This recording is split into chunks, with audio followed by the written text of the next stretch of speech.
नमस्ते। चिकित्सा और स्वास्थ्य कार्यक्रम के अवरी को करी में आप लोग के स्वागत करते हैं जा। इस साप्ताहिक कार्यक्रम में आप लोग के स्वास्थ्य से संबंधित जानकारी दे रहा जा ताकि आप लोग एगो स्वस्थ जीवन सकबजा जिए। और ई हर सप्ताह हमनी के संगे स्वास्थ्य मंत्रालय के प्रतिनिधि आवेलन जा जानकारी दे कि कैसे आप लोग सकबजा अपन देखभाल करे और ई एगो स्वस्थ जीवन जिए।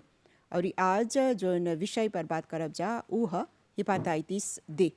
जा हेपाचित कौन तरह के बीमारी है और ई कौन कौन व्यक्ति के जस्ती प्रभावित करेला, हमनी के शरीर के कौन अंग के प्रभावित करेला जस्ती, इस सब के बारे में विस्तार से जानकारी दे खातिर आज हमनी के संगे हमन डॉक्टर कुशराम शिवराज जी जे गैस्ट्रोएंटेरोलोग हवा। आपके बहुत बहुत स्वागत करते हैं जा ई कार्यक्रम में। नमस्ते उमा जी। हाँ, तो डॉक्टर शिवराज जी हमनी के सबसे पहला ई बोलिया कि जब हमनी हेपाचित के बारे में बात किया जा, हर बरिस 28 जुलाई के हेपाटाइटिस दिवस मनाइला जा, लेकिन हमनी ई जाने को जब जा कि ई हेपाचित कौन तरह की बीमारी है। लिपाचित जोन है एगो इन्फ्लामेशन है लिफा के जो जापित से होला या मेडिकामों से होला। लेकिन जब मोरिस में बात करेलन सा हेपाचित के, हम हेपाचित विराल के बारे में बात करते हैं। काहे हेपाचित विराल? क्योंकि एगो वायरस है जो लिफा के अफेक्टे करेला।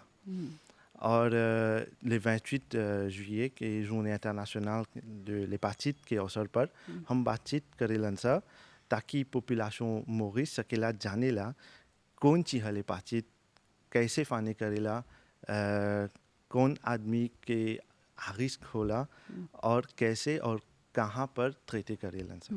और देखिए राजा कि हेपाचित जोन बातें तरह तरह की बातें ओकरा कैटेगोरी कर बातें ए बी सी ये सब काहे सकबा बोले। हाँ, 5 गो वायरस बाते जो लिफा के अफेक्टे करेला, A B C D E और जी। लेकिन मोरिस में हम प्लीको में बात करेला बे और से, A B E N G वो लोग मोरिस में नहीं कोमा हो। तो ई केकरा जस्ती प्रभावित करेला, कौन तरह के आदमी जस्ती ई बीमारी से प्रभावित होवेला। एगो आदमी सकेला इन्फेक्टे होला विरसवा के बे या से जब वो जिसों से एक्सपोजे करेला या sécrétion l'écho से एक्सपोजे करेला। ओके, और विरस बे या से बहुत कॉमन बा जोन लोग लाडो पीके करेला और कॉन्टैक्ट सेक्सुअल से होला और जो 1997 से पहले ब्लड ट्रांसफ्यूजन करेला। तो हैजा पहले जब ई इतना जैसे बोला A B C D E जी लिख बातें, हाँ एकर में सकबा विस्तार से बोले एकर अंतर कौन सी बातें, ए कौन सी है बी कौन सी है, सकबा बोले। हाँ, मैंने जिस तरह मैंने कहा ए ई जी डी काफ़ी अनकॉमन है मॉरिशस में। तो हम ज़्यादा बात करेला बी और सी, surtout सी। तो बी और सी हेपाचित वो डिफरेंट बा। एगो आदमी जो हेपाचित बी से इन्फेक्टे होला 95% अडल्ट सकेला ओकर लेकोवा ही विरसवा को तुये करेला, तब गेरी होला। 4% de sa population hépatite B là, सकेला infection chronique développée करे और 1% वो ज़्यादा बीमार हो सकता है तो मर जाला। जब ज़ॉन्फों लोग हेपाचिट बी को के इन्फेक्शन होला, वो इन्फेक्शन क्रोनिक हो जाए। ओके, हाई कारण मैडम enceinte में स्क्रीनिंग करेला, टेस्ट करेला pendant grossesse, देखे खातिर हेपाचित के इन्फेक्शन बा या नहीं। pendant grossesse अगर मामा पॉजिटिव हेपाचित बी के विरसवा से, तब ट्रीटमेंट देवेला, एंटीविरल देवेला, हेपाचित बी के ट्रीटमेंट और enfants के जब naissance लेवेला तब premier énéatant में चाहेला vaccin देवे के और एक traitement spécifique बाते enfants के immunoglobulin लेकर अगर वो ई इन्फेक्शन हुआ बा लइकवा अगर के मामा के इन्फेक्शन बा तब enfants के चाहेला दे के त जैसे आप बोलत हवा ई तुरंते ओकर ख्याल रखल जाला हाँ त उ लइकवा खतरा में रहेला आगे चल के या फिर हइजे पर ही उ खत्म हो जाला tout dépend lo सुबान टेस्ट चाहेला टेस्ट करे के बड़े होकर इन्फेक्शन के कंट्रोले करे के अगर पॉजिटिव है कलिन ग्रांडी तब अगेन फिर से ट्रीटमेंट देवेलन सा हाँ त एगो ट्रीटमेंट ऐसन एक बातचीत के जो रोगी लोग हमन जा कितना समय ले चलेला एगो बाते जोन जानलेवा भी है और एगो जोन बाते वो जीवन भर ओकर ट्रीटमेंट चाहेला करे की हेपाटाइट बी जोन है ट्रीटमेंट वा तो लाइफ लॉन्ग है जीवन भर देवेलन सा लेकिन ट्रीटमेंट हेपाटाइट से ये तो बहुत एफिकास है एक ही बार ट्रीटमेंट करेला लेकोवा में विरस टुए लंसा एक्टिव नहीं है तो आदमी जी सकता है एक बार ट्रीटमेंट किया तो जी सकता है विरसवा है उसके लेकोवा में लेकिन इनएक्टिव है तो मॉरिशस में कितना ऐसा मरीज बाते जो लोग के ई बीमारी बाती जो हेपाटाइट से है तो मिनिस्टर la santé ने estimé qu'il y a à peu près 10 000 à 15 000 Mauriciens बाते जो हेपाटाइट से infecté हुए बा तब इसी कारण OMS के टारगेट सेम है मिनिस्टर la santé के éliminer करेलन सा jusqu'à 2030 हेपाटाइट से dans Maurice क्योंकि जब देखा नहीं जाता दुनिया भर में हेपाटाइटिस से 350 मिलियन आदमी जोन बाते वो संक्रमित हवन सा यानी ई इन्फेक्शन बाते और एक बरिस में लगभग 1 मिलियन आदमी के जान जाला ई हेपाटाइट से हाँ लेकिन एगो आदमी कैसे जानी कि ओकरा हेपाटाइट बा हेपाटाइट से एगो बहुत बड़ा प्रॉब्लम है चाहेला जाने के मालाजी ले fois जोन है वो 9e cause है décès के मॉरिस में और l'hépatite से tête de liste है जो इन्फेक्शन ले fois के अफेक्टे करेला important नोter कि शराब से भी ज़्यादा हेपाटाइट से ले fois को अफेक्टे करेला हेपाटाइट से जोन है पॉपुलेशन ड्रोगे में बहुत कम है ये पॉपुलेशन तो बहुत ज़ेन है commencement में हेपाटाइट से इन्फेक्शन ज़्यादा नहीं है लेकिन doucement doucement इन्फेक्शन ली vient un peu plus problème और approximativement 20 साल बाद symptômes होवेला कौन सी symptômes बा saignement varices ascites जोन है इंग्लिश में बोलते हैं des maux de ventre la jaunisse pas senti bien etc और डेवलपर हो सकता है कैंसर लिफा में तब आदमी मर जाला यानी शुरू में एकर पहचान नहीं होवेला 20 साल बाद जैसे आप बोलत हवा जे लोग शराब पिएला या फिर जे लोग ई ड्रग्स लेवेलन सा उ लोग के ई तरह के कॉम्प्लिकेशन होवेला आगे चल के ड्रग्स लेवेलन सा जो कॉन्टैक्ट सेक्सुअल हो जाए और जो 1997 से पहले ब्लड ट्रांसफ्यूजन किया तो ये सब symptom appelé cirrhose les fois जब cirrhose होला आदमी के सिम्टोम बहुत ज़्यादा बा कंडीशन la vie changé होला और जोन सांगिनो जोन है जब 20 ans बाद सिम्टोम commencé होला तब आदमी वहाँ नहीं ड्रोगे करता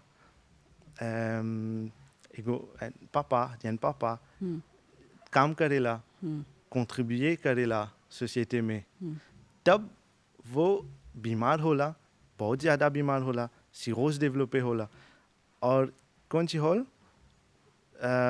tellement बीमार होला कि capable लिबु विवजिस semaine या महीने. हाँ, यानी ओकर ओकर पूरा जो जीवन बा ओकर परिवार के जीवन जन बाते वो भी प्रभावित हो जाला ऐसन स्थिति में.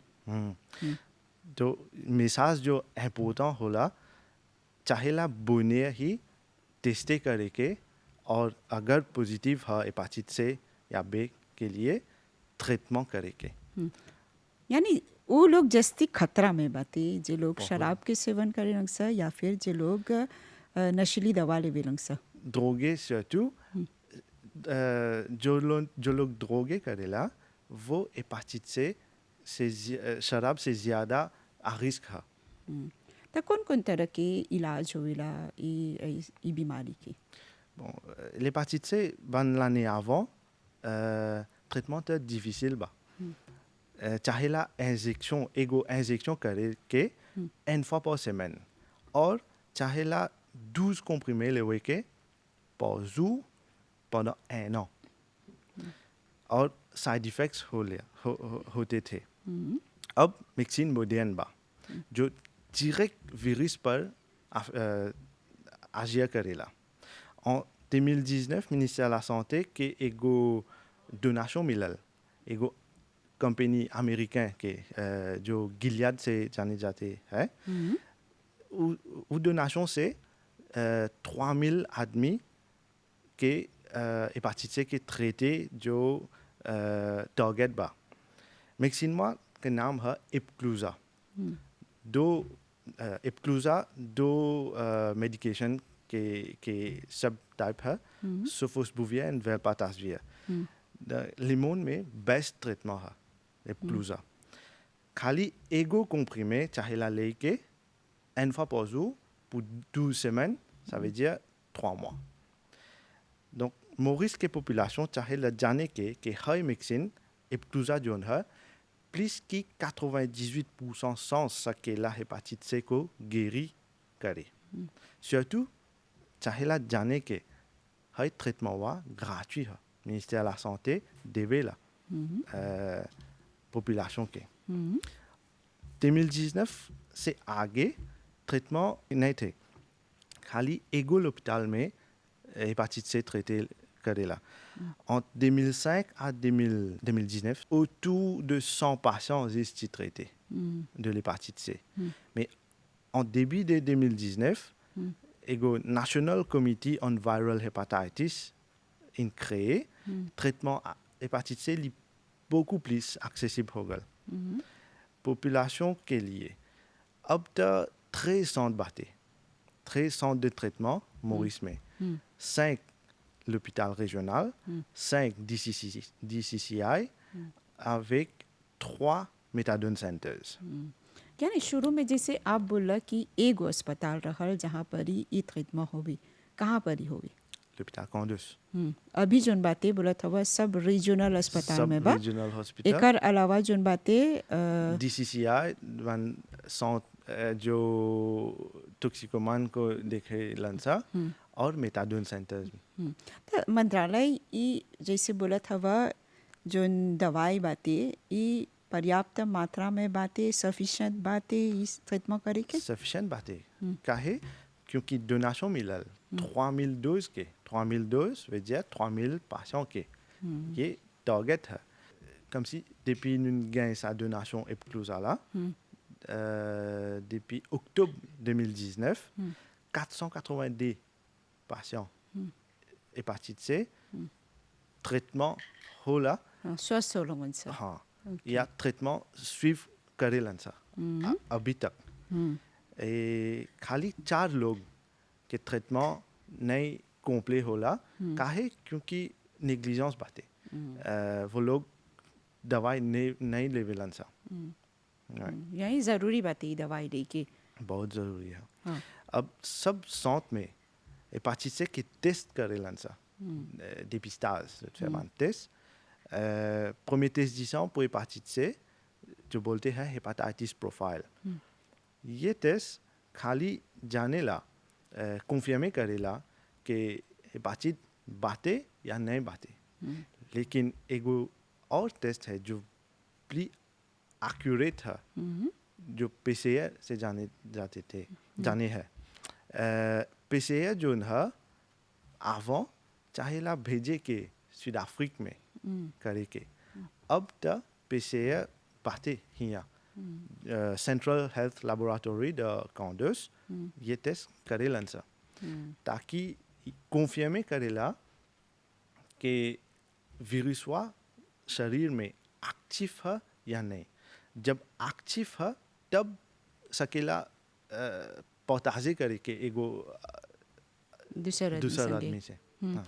हाँ, जब देखा था इजा कि हर 30 सेकंड में 30 सेकंड में एगो आदमी सकेला अपन जान गंवा दे ई हेपाचिट से, ई दुनिया भर के जोन स्टैटिस्टिक बतावल गल बाती।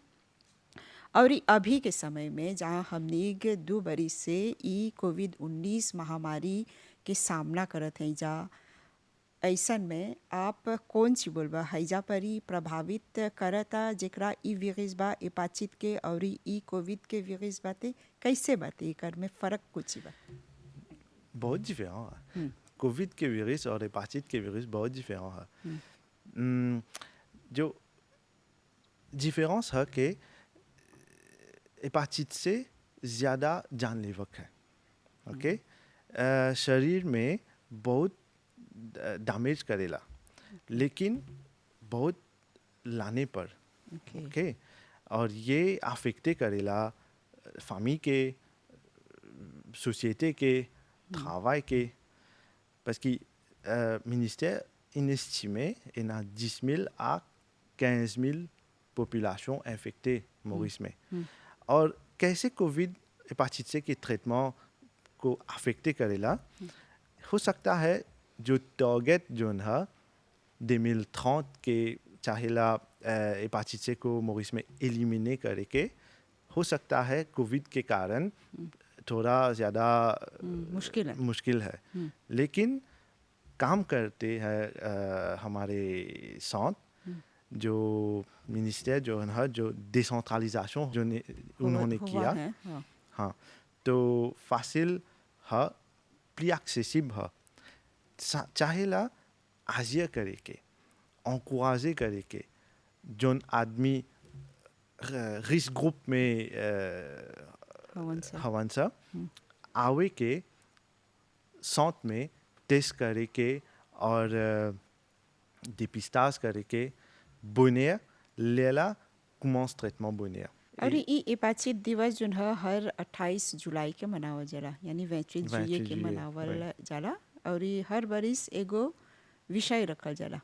हाँ, ई बरिस एगो खास विषय बाते। हाँ, चाहेला पॉपुलेशन जाने के ट्रीटमेंट ग्रेचुइट है, ट्रीटमेंट वा सिंपल है, ट्रीटमेंट एफिकास है और ट्रीटमेंट के कोनो साइड इफेक्ट नहीं है। ओके, l'hôpital जितू में हम काम करीलन सा ONG के संगे, पेशेंट जालिजे को भी जो हेपाचिट से इन्फेक्टे हो बा, उन लोगों को भी ट्रीटमेंट देवेलन सा, और ट्रीटमेंट 100% एफिकास है। और nous fiers encore pour dire que Maurice c'est un parmi les rares pays Afrique में जो prison में hépatite C को traitement in commencé déjà. Là jusqu'à traitement शुरू होला Melrose Eastern High Security Prison Melrose में 50 आदमी ट्रीटमेंट पर है आज अभी ले। और उसके बाद हम टारगेट कर रहे हैं वीमेंस प्रिजन बोबासा। वहाँ पे भी है, वहाँ पहुँचे ना। ठीक, यही मिसाज है जो रिस्क ग्रुप में हवन सा चाहेला आवे के एजिटे नहीं करे के, ओंटे नहीं होए, चाहेला आए के टेस्टे करे के और ट्रीटमेंट लेके। अरे शुरू में जैसे बोला कि ई हेपाचिट जो है एगो आदमी के जोन लीवर है, हाँ, वो प्रभावित होवेला, लेकिन एकर से जैसे बोला कि जेकरा जावेद भी बाती और एकर से जुड़ल औरी कितने बीमारी बाती उ जस्ती खतरा में बाती। लेकिन मॉरिशस में जब दिखेला जा त डायबिटीज़ बीमारी जोन बाते एगो कैसे बोलब जा काफ़ी एगो ऐसन पोजीशन में बाते ढेर कोई के बाते जाबित। हाँ, त उ लोग के भी हो सकी ए बातचीत। हो सकेला। हेपाचिट से या बे जो मैंने कहा था जो कॉन्टैक्ट सेक्सुअल से होला ब्लड ट्रांसफ्यूजन 1997 से पहले या contact avec exposure avec disant etc. जब हेपाचिट से होला जोन आदमी जो के diabète होई बा parallèle में तो accélérer करेला हेपाचिट से के endommagé के des fois के तो ज़्यादा बीमार होला। अब जैसे बोला कि जे जालीज करेला उ लोग में भी कोई उन के लोग बा। में भी, हाँ। हाँ, यानी ई जोन बातें खतरनाक बा। खतरनाक बा। हाँ, चाहेला बुने ही ट्रीटमेंट करे के ताकि condition la vie améliorer हो। हाँ, तो कौन चीज़ चाहेला करे के तो हर हिसाब से अगर एकरा नियंत्रण में रखे के बातें कौन चीज़ चाहेला करे के शुरू से। शुरू से एगो हॉटलाइन बाटे हमर मिनिस्टर ला santé ने एगो हॉटलाइन क्रिएट किया कोनो इंफॉर्मेशन कोनो जानकारी के लिए चाहेला टेलीफोने करे के हॉटलाइन है 55 00 90 41 55 00 90 41 ई हॉटलाइन है। ये हॉटलाइन है खासकर जे लोग के ई बीमारी हेपाचिट- बा हेपाचिट खातिर। हेपाचिट। हाँ, en général hépatite C हाँ, mainly ओके ok ओके तो important चाहेला जाने के traitement là est na traitement là est gratuit traitement là est efficace hépatite C li जानलेवा है अगर नहीं ट्रीटे तो बहुत जानलेवा है तो चाहेला बुने ही टेस्टे करे के और ट्रीटमेंट लेके condition la vie pour améliorer यानी एकर में जोन बातें खान पान पर भी होवेला या फिर व्यायाम न करला से कैसे सकब जाए एकरा नियंत्रण में रखे। l'exercice avec alimentation est déjà un affaire bien important pour améliorer conditions de la vie. Mais जो मैंने कहा अगर बुरा alimentation बा बुरा condition physique बा तब हेपाचिट से प्ली endommagé करेला les fois के यानी शुरू से जैसे आप बोलत हवा कि हमनी के अगर ध्यान देवब जा एगो कैसे बोल जा एगो Mode de स्वस्थ vie, खान पान रही व्यायाम करब जा त सकब जा एकरा नियंत्रण में रखी। रखे हाँ, लेकिन हेपाचिट जोन बातें कर पर काफ़ी आप जानकारी दे रहा ई जोन बातें खतरनाक भी है जानलेवा भी है। हाँ, अंत में आप कौन सी बोलबा हमनी के दर्शक लोग के या फिर जे लोग के ई हेपाचिट बातें और जे लोग एक से बचे खोजत हवन सा। ओके जैसे हम इंग्लिश में बोलते हैं a nation health is a nation's wealth जनता का स्वास्थ्य जनता का धन होता है तो चाहेला जाने के national committee of viral hepatitis बहुत प्रोग्रेस करेला लेकिन चाहेला पॉपुलेशन के सिपो और कोऑपरेशन बहुत इम्पोर्टेंट है et bonnet टेस्टे करेला और ट्रीटमेंट मिले के complications éviter करेला et comme si population vient de l'avant et le ministère pour qu'ils nous capables éliminer l'hépatite C d'après target l'OMS pour qu'ils nous viennent un des pays premier l'Afrique में जो hépatite C को éliminer करे। ठीक, तो doctor Shivraj ji आपके बहुत बहुत धन्यवाद देवब जा। शुक्रिया।